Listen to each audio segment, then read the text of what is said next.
Thank you, Mr. Chairman. I'd like to thank our panel for taking the time to be able to be here. This is a disturbing onslaught, Mr. Chairman, that we're seeing come out of this administration. Began with Blue Ways, then we had conditional use of permit. We now have the regulatory scheme coming out of the EPA, which is essentially the biggest water grab in American history, in my estimation, now being supplemented by the Forest Service with their groundwater rules. Impacting our states, impacting our communities, impacting our ability to be able to deliver affordable electricity for many of our communities. My district is much like the one you described in Missouri.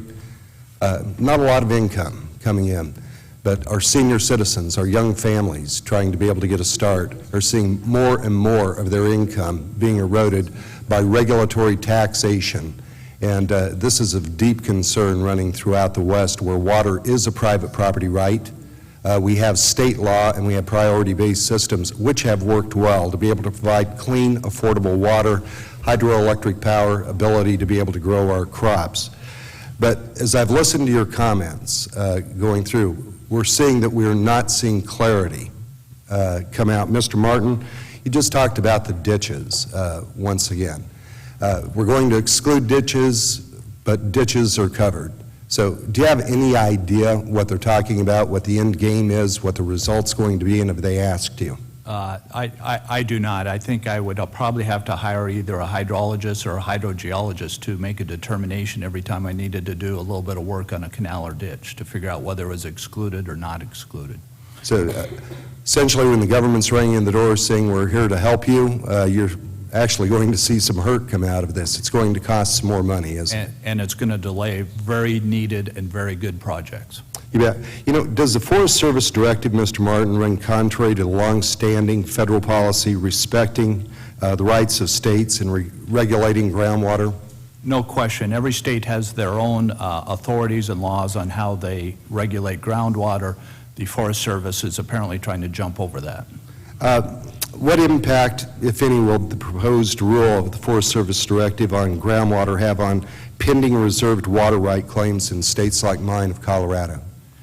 It's going to have an adverse effect because now the states are going to have to determine how the Forest Service rules and directives apply to state groundwater rights.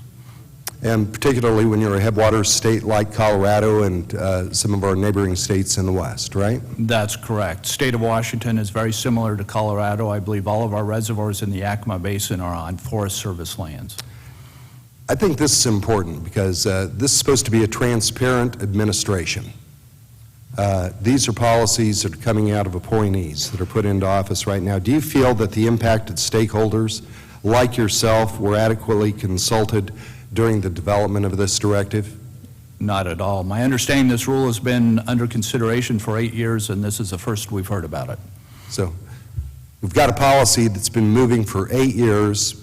First you've heard about it, no real contact coming through. How's that make you feel? Not very good. Not very good, I can imagine. So Mr. Terrell, in the state of Wyoming, you guys are feeling some of the impacts that I know we are in Colorado as well. The Forest Service has stated in its submitted testimony, and I'll quote this, "Nothing in the proposed directive would affect states' role in the management of water rights." If the Forest Service would actually have shown up here today to be able to testify, they could probably go into details about that statement. But would you deal in state water rights every day? In your expert opinion, is the Forest Service statement I read, is that correct? I do not believe it is, Representative Tipton. I do think it would add, it certainly has clarity problems, much like the WOTUS rulemaking. We don't know the effect of their groundwater management implications on forest. We do know that they're seeking, by assertion, a reserved right to groundwater, which I think is inappropriate. That would put a priority pinch on junior appropriators already on the forest. So the effects of the directive are unknown and certainly scary at this point.